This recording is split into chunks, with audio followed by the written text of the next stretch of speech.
Memperkenalkan diri This call is dulu. now being recorded. Assalamualaikum warahmatullahi wabarakatuh.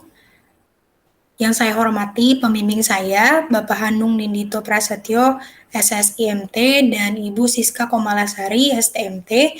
Yang saya hormati juga dosen penguji saya, Bapak Muhammad Barja Sanjaya, STMT OCA, dan Ibu Mutia Konaa, SIMPSI.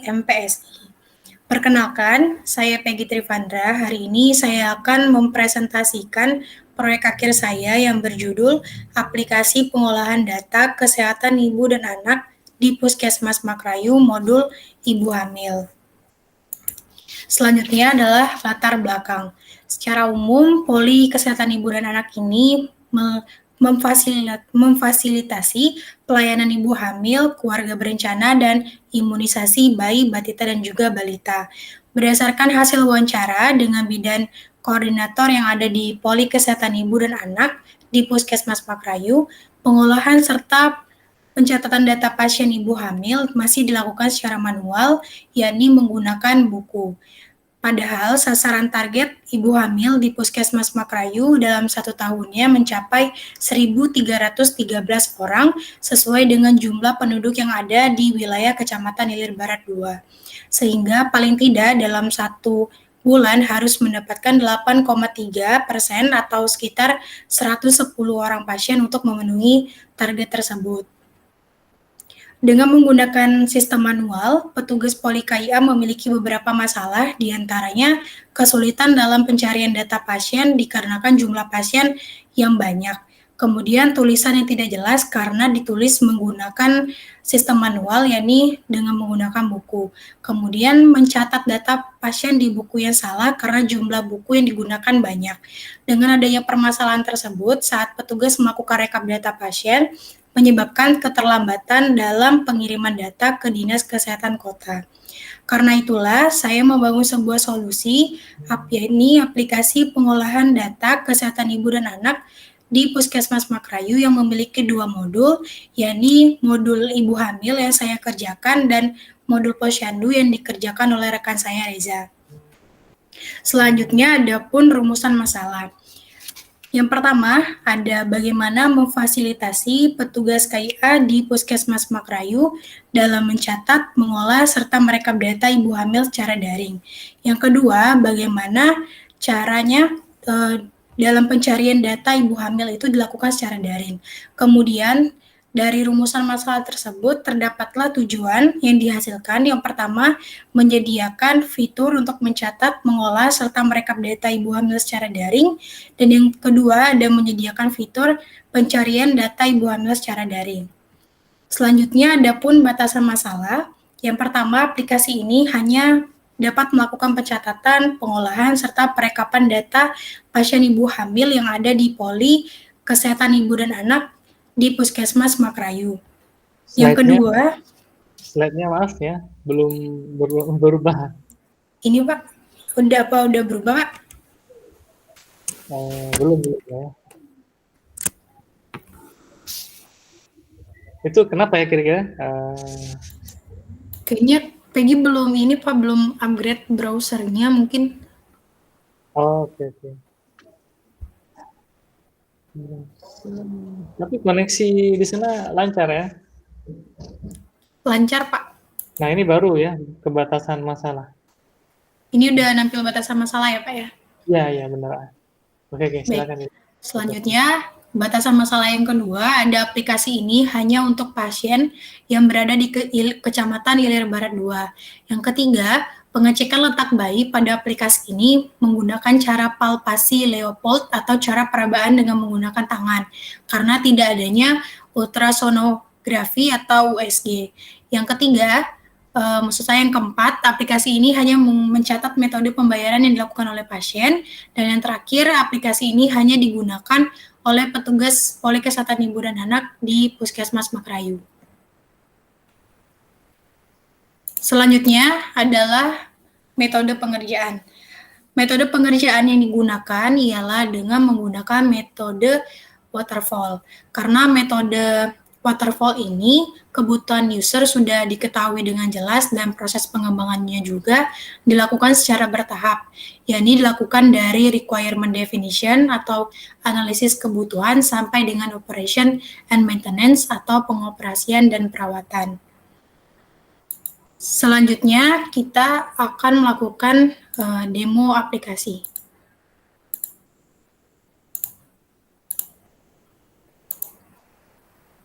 Untuk halaman utamanya apa sudah terlihat, Pak? Ya, sudah. Baik, untuk halaman utama ini terdapat 3 button, yakni ada button Puskesmas yang digunakan oleh petugas Poli KIA yang ada di Puskesmas yang mengelola data ibu hamil. Yang kedua ada button Posyandu, ini digunakan oleh petugas Poli KIA yang mengelola data Posyandu. Yang ketiga ada button Kepala Poli KIA, yang ini digunakan oleh Kepala Poli yang dapat mengakses data-data dari pasien ibu hamil dan juga pasien Posyandu. Selanjutnya kita masuk ke bagian login Kepala Poli KIA. Di sini kita masukkan dulu seperti biasa username dan juga passwordnya. Nah, setelah kita berhasil login, di sini akan menampilkan dashboard dari bagian Kepala Poli KIA. Terdapat tanggal, kemudian di sini ada visi, misi, dan moto dari kesehatan ibu dan anak yang ada di Puskesmas Makrayu. Nah, di sini ada menu Puskesmas yang mengelola data ibu hamil. Sedangkan untuk menu Posyandu, ini yang mengelola data pasien bayi, batita, dan balita. Kita akan masuk pada menu dashboard pada bagian Puskesmas. Di sini, pada dashboard ini terdapat jumlah data ibu hamil yang sudah terdaftar di aplikasi ini. Di sini ada 15 data, kemudian ada jumlah kunjungan pemeriksaan yang sudah dilakukan, dan ada tanggal saat petugas mengakses aplikasi.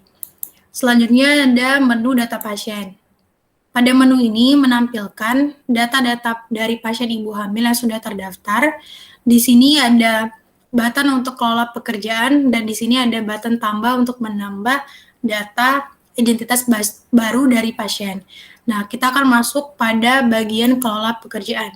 Di sini, Kepala Poli KIA dapat mengelola pekerjaan pasien, yakni pekerjaan dari pasien dan juga pekerjaan dari suaminya.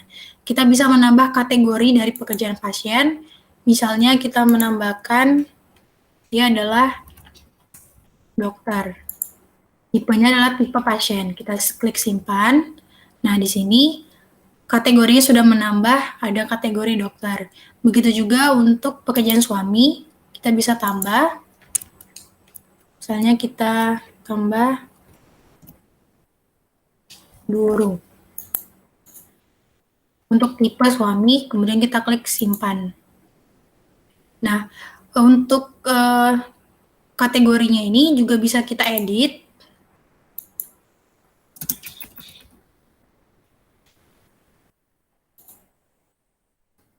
Bagian pekerjaan suami juga kita bisa edit.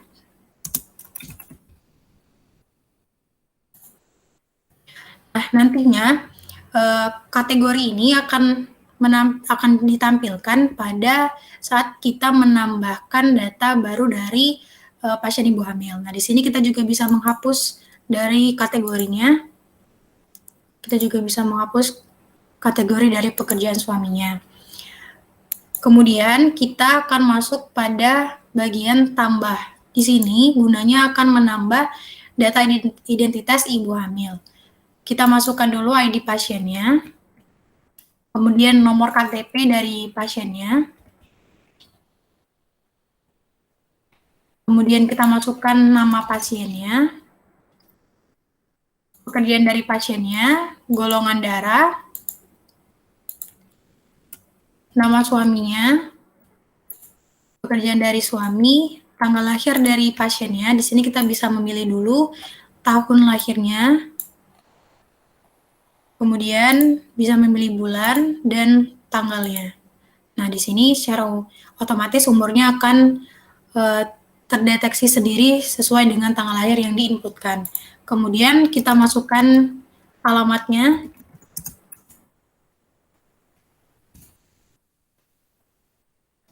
Kemudian kita pilih kelurahan. Di sini ada 7 kelurahan karena di Kecamatan Ilir Barat 2 itu hanya memiliki 7 kelurahan. Kita pilih salah satu kelurahannya, kemudian kita inputkan juga nomor teleponnya.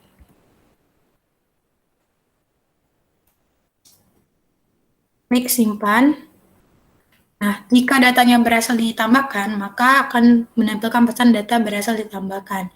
Di sini kita bisa cek, tadi kita memasukkan dengan ID pasien 123, di sini ada dengan nama Mia.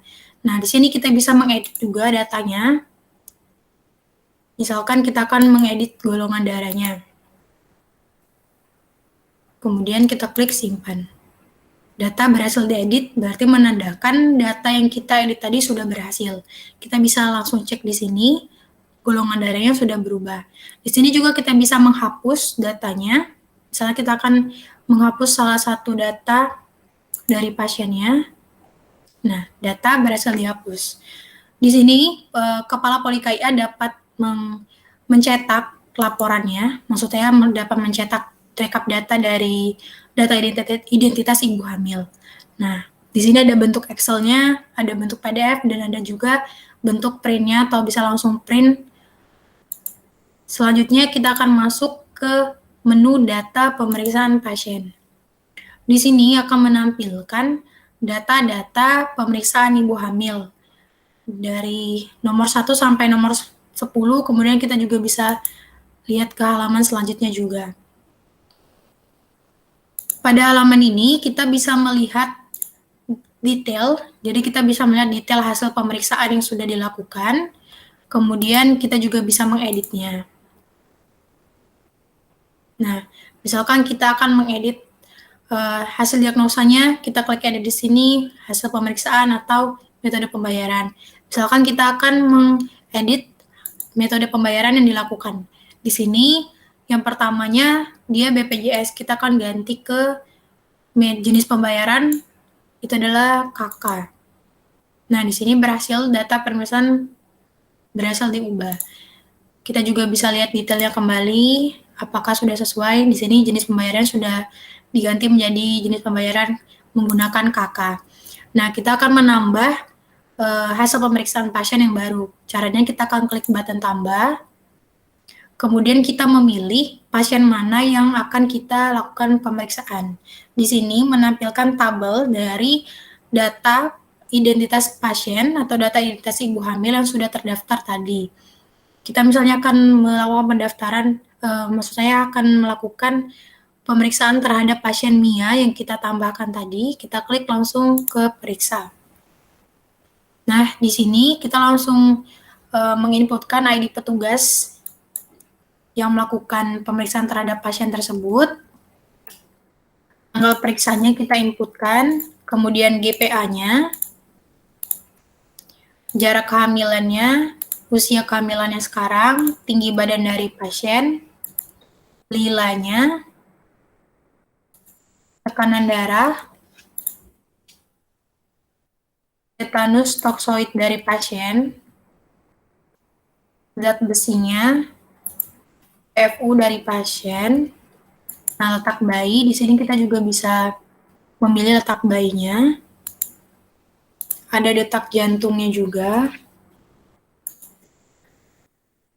Kita inputkan HPHT-nya dan taksiran persalinan. Kemudian hemoglobinnya apakah rendah atau normal. Nah, di sini kita juga menginputkan nama obat apa yang kita resepkan.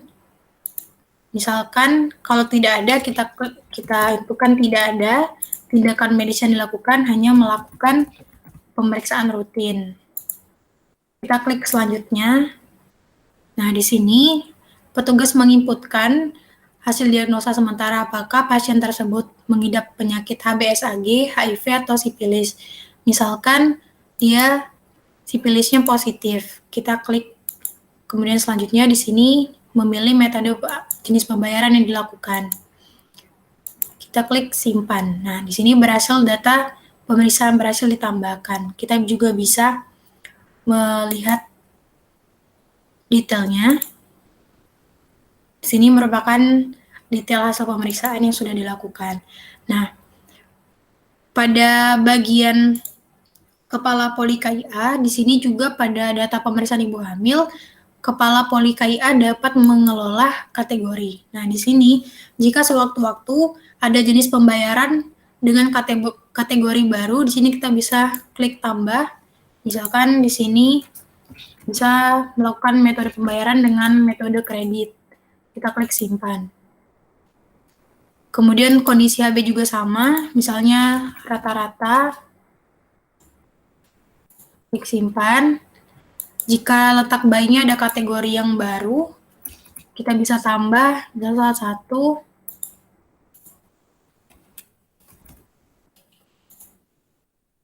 Nah, kemudian kategori ini juga kita bisa edit.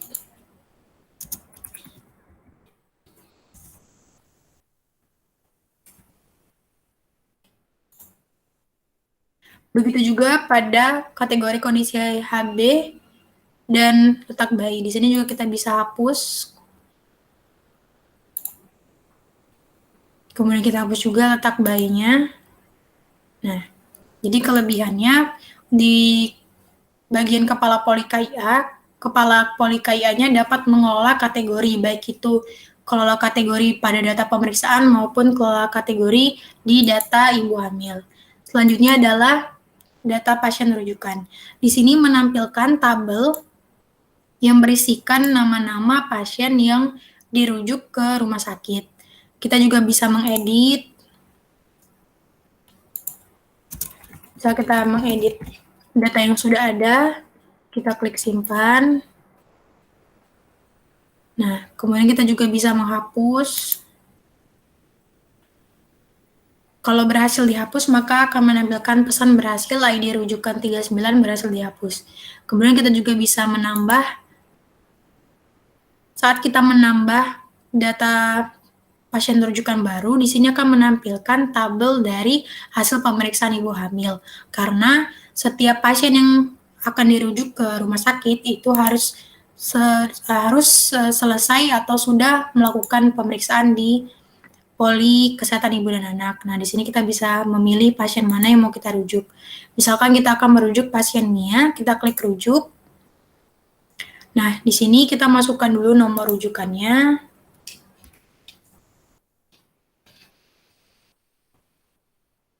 Puskesmas asal, kemudian rumah sakit yang dituju, kabupaten atau kotanya, kemudian poli yang dituju, misalnya poli umum. Di sini namanya sudah nge-get dari data identitas ibu hamil yang sudah terdaftar. Nah, di sini kita bisa menginputkan juga keluhannya atau diagnosanya, misalnya kita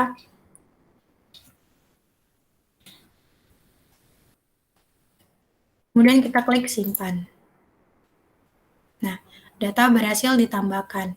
Kepala Poli KIA juga ini dapat mengekspor atau mencetak datanya dengan 3 pilihan bentuk file, karena nantinya yang akan mengirimkan rekap data pasien yang ada di Poli KIA itu adalah kepala polinya. Jadi pada aplikasi bagian kepala Poli KIA ini memiliki fungsionalitas yaitu dapat mencetak data. Kemudian di sini ada menu data petugas puskesmas. Pada data menu ini menampilkan akun-akun atau data petugas puskesmas siapa saja yang sudah memiliki akun dan dapat melakukan login. Di sini kepala poli juga bisa mengedit datanya. Di sini hanya bisa mengedit nama dan juga foto dan status tempatnya apakah puskesmas atau posyandu. Misalkan kita edit namanya, kemudian kita klik simpan, data berhasil diedit. Selanjutnya adalah menu rekap data puskesmas. Di sini menampilkan grafik. Yang pertama ada grafik jumlah pasien, ada buku KIA, dan jumlah pemeriksaan pasien.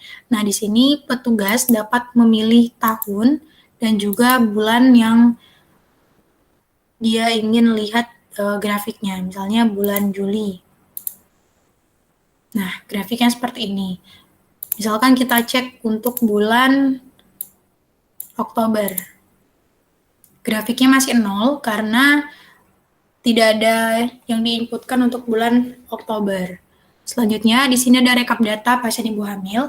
Kepala Poli dapat melihat data-data pasien siapa saja yang sudah terdaftar di aplikasi dan dapat melihat detail dari datanya. Caranya klik detail. Di sini menampilkan data identitas ibu hamilnya. Kemudian di sini ada data hasil pemeriksaan. Nah, di sini kita bisa melihat untuk pasien Ayu Dewi ini sudah melakukan pemeriksaan sebanyak 2 kali. Kita juga bisa melihat masing-masing dari hasil pemeriksaannya. Kemudian di sini ada data rujukan pasien. Di sini kita bisa lihat untuk data rujukan pasiennya masih kosong, berarti untuk pasien Ayu Dewi ini belum pernah melakukan rujukan ke rumah sakit. Nah, selanjutnya pada menu data petugas puskesmas, Kepala Poli KIA dapat melakukan tambah data petugas untuk menghindari adanya petugas lain yang bukan dari Poli Kesehatan Ibu dan Anak yang dapat mengakses aplikasinya, sehingga yang dapat melakukan tambah data petugas atau melakukan registrasi hanya kepala polinya saja. Misalkan kita klik namanya, terus kita inputkan email dari petugasnya, kita klik tambah. Kita tunggu sampai berhasil. Nah, di sini jika berhasil, maka di sini ada berhasil ditambahkan, silakan aktifasi akun melakukan email yang telah terdaftar. Maka nanti akan petugas dengan nama Peggy Trivandra ini nantinya akan mengaktifasi akunnya melalui email yang sudah terdaftar. Nah, di sini ada passwordnya 388917. Kemudian kita akan masuk ke aplikasi bagian puskesmasnya. Kita logout dulu. Nah, petugas sebelum dapat login di halaman ini, petugasnya nanti akan melakukan aktivasi ke email yang sudah terdaftar tadi. Nah, di sini kita aktif. Di sini juga ada passwordnya untuk login.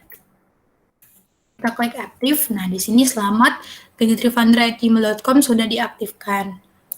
Selanjutnya kita akan melakukan login.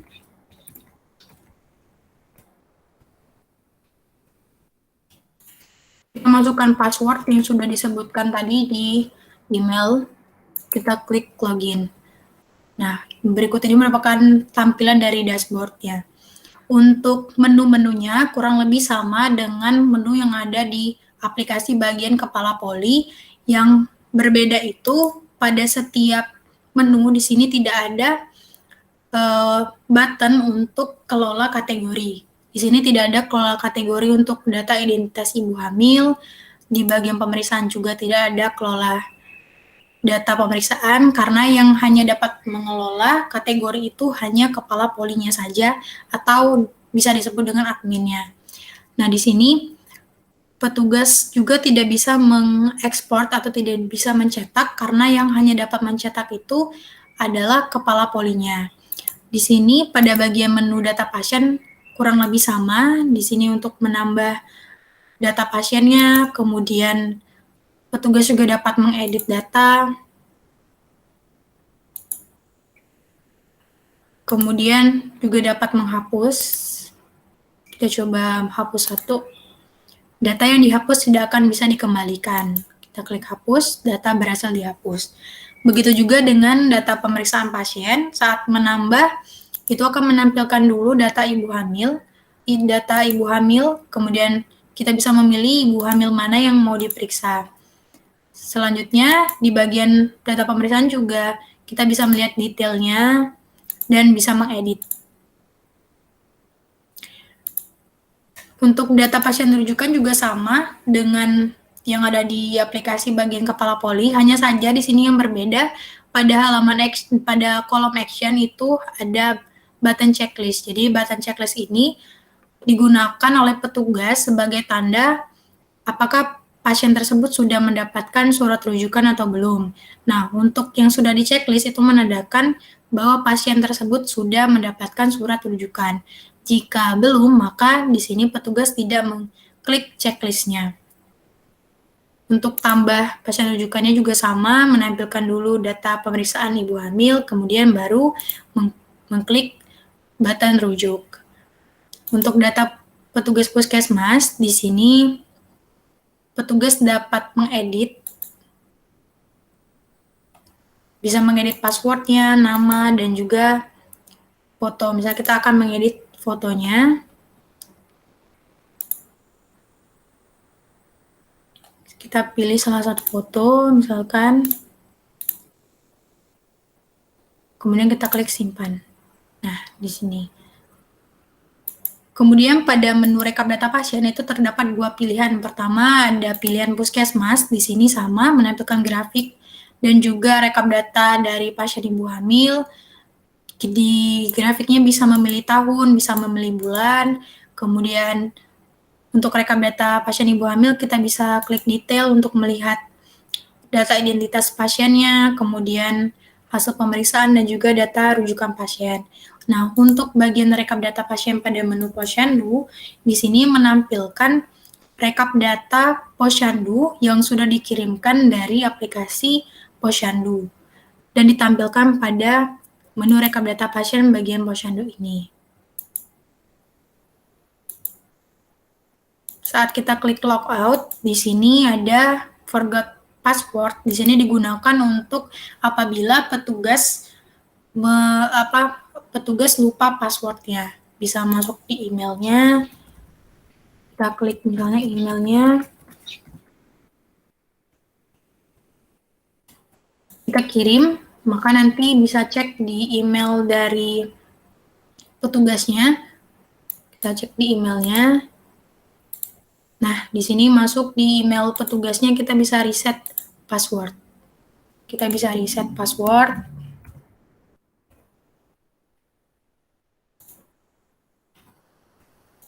Kemudian klik kirim. Nah, di sini jika sudah berhasil, maka ada pesan password has been changed, please login. Kembali lagi ke menu di sini. Baik, sekian presentasi demo aplikasi proyek akhir saya. Kurang lebih saya mohon maaf. Wassalamualaikum warahmatullahi wabarakatuh. Waalaikumsalam. Oke ya, sip untuk materi presentasinya. Terima kasih juga ya.